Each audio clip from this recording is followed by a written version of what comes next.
Secretary, Honorable Minister of Road Transport and Highways, Government of India.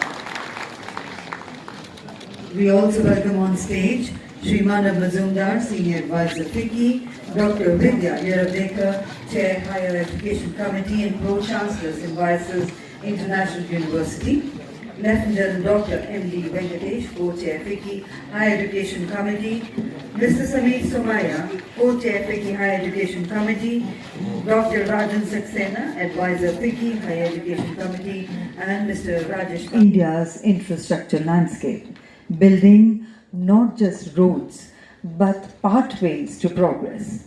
His initiatives in education और research के साथ देश में जो फ्यूचरिस्टिक डेवलपमेंट विश्व में सबसे पहले उन्होंने अपने देश में की है, यही उनकी सबसे बड़ी स्ट्रेंथ है।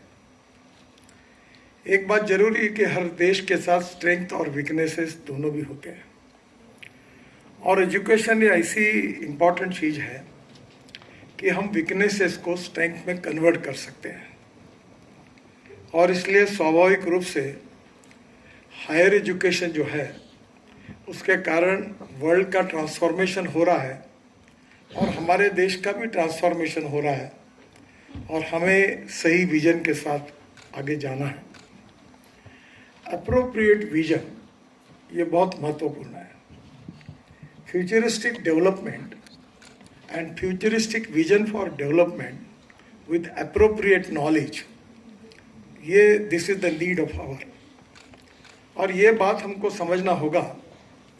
तो हमारे देश के परिप्रेक्ष्य में हमारी सबसे बड़ी स्ट्रेंथ अगर कोई है तो सबसे ज़्यादा young, talented, train, skilled engineering man power अगर विश्व में किसी देश के पास है तो उसका नाम हिंदुस्तान है। तो मुझे लगता है कि हमारी एक बहुत बड़ी स्ट्रेंथ है, और इस स्ट्रेंथ का उपयोग करके अगर हम लोग अगर सही एजुकेशन, सही स्किल अगर उनको देने में कामयाब होते हैं तो निश्चित रूप से हम विश्व में आगे जा सकते हैं। जहाँ तक मेरा अधिकार नहीं है आपको सबको सब बातें बताने का, क्योंकि आप बहुत ही विद्वान लोगों, सब आपके क्षेत्र में आपने बहुत कुछ काम किया है। मुझे इतना कोई एजुकेशन का अनुभव नहीं है, और मैं कोई बहुत इंटेलिजेंट स्टूडेंट भी नहीं था। 1975 में इमरजेंसी जब लग गई तब मैं HSC में था, और उसी समय में इमरजेंसी के खिलाफ काम करना मैंने शुरू किया। तो मेरा एजुकेशन करियर बहुत स्पॉइल्ड हुआ और मुझे 52% मार्क मिले, और जब 52% मार्क मिले तो साइंस ग्रुप में दुर्भाग्य से 49.26% मिले। तो मैं इंजीनियरिंग एडमिशन के लिए, मेरे घर वालों की बहुत इच्छा थी कि मैं इंजीनियर बनूं, पर मैं इंजीनियरिंग के एडमिशन के लिए डिस्क्वालीफाई हुआ। अभी मुझे 13 डॉक्टरेट डिलीट्स मिली हैं, पर अभी भी मैं डॉक्टर लगाता नहीं, क्योंकि मैं ये समझता हूँ वो डिलीट भी मुझे जो मिली है वो 7 डिलीट एग्रीकल्चर साइंस में मिली है। और मुझे जो 12-15 साल इंफ्रास्ट्रक्चर में काम करने का मौका मिला, तो उसमें लोगों की एक गलत फहमी हो गई कि मैं इंजीनियरिंग का एक्सपर्ट हूँ। इससे कभी कभी मेरा काम भी हो जाता है पर मैं एक्सपर्ट नहीं हूँ। तो स्वाभाविक रूप से आप लोग ज़्यादा अच्छा सोच सकते हैं। पर एक बात मैं जो देखता हूँ, जो प्रैक्टिकल ग्रासरूट लेवल पर अनुभव होता है, वो ये है कि need based research, district based research, state based research ये बहुत आवश्यक है। हमारे उस रीजन की, उस जिले की क्या आवश्यकता है, किस टाइप के रॉ मटेरियल वहाँ उपलब्ध है, उसके आधार पर वहाँ की यूनिवर्सिटी या इंस्टीट्यूशन काम करेगी तो उसका उपयोग होगा। मुझे ज़्यादातर इंफ्रास्ट्रक्चर के बारे में, थोड़ा बहुत फ्यूचरिस्टिक इसके बारे में जो देश में सोचा गया है उसकी जानकारी होने के कारण मैं ज़्यादातर वो बातें आपको बताऊंगा। अभी देखिए, इंफ्रास्ट्रक्चर में हम लोग 3 लाख करोड़ रुपए खर्चा करके टनल बना रहे हैं। अब टनल बोरिंग मशीन हमारे देश में अभी अभी शुरू हो रही, पर अभी भी हमारे यहाँ नहीं बनती, और टनलिंग का एक्सपर्टाइज नहीं है। जितना चाहिए उतना टनलिंग के बारे में जहाँ तक स्वीडन में हो, फिर ज्यूरिक में विशेष रूप से इंस्टीट्यूट एक है, स्विट्ज़रलैंड में, यूरोपियन कंट्रीज़ में काफ़ी है, जर्मनी में है। पर इतना बड़ा काम होने के बाद भी हमारे यहाँ टनलिंग के बारे में अभी तक उतना रिसर्च, उतनी मशीन बनाना, इसमें हम आगे नहीं गए। अभी हम कंक्रीट रोड बना रहे हैं। We are the largest network now अभी बन रहे दी वर्ल्ड का। पहले हम 2 किलोमीटर पर डे हाईवे बनाते थे, अब हम 40 किलोमीटर पर डे बना रहे हैं। और रोड इंफ्रास्ट्रक्चर बनाने के बाद ब्रिजेस बड़े बड़े बना रहे हैं। इसमें काफ़ी रिसर्च है वो आज वर्ल्ड में। पर हमारे पास अभी हमारी इंजीनियरिंग कॉलेजेस, यूनिवर्सिटीज़, IITs, इसमें हम जो काम कर रहे हैं उसका रिलीवेंस, जो फ्यूचरिस्टिक डेवलपमेंट है, फ्यूचरिस्टिक नॉलेज है, फ्यूचरिस्टिक एप्लीकेशन है, उसका रिलीवेंस यूनिवर्सिटी में, IIT में और इंस्टीट्यूशन में ये जो इंडिकेट होना चाहिए वो नहीं मिलता। मैं आपको अब बताना चाहूँगा कि अभी मलेशिया में 3 साल पहले एक टेक्नोलॉजी डेवलप हुई कि जब अभी बड़ी बड़ी बिल्डिंग बनते हैं तो वैसे ब्रिजेस भी बनते हैं तो 2 पियर खड़े होते हैं और उसके बीच में एक बीम होता है।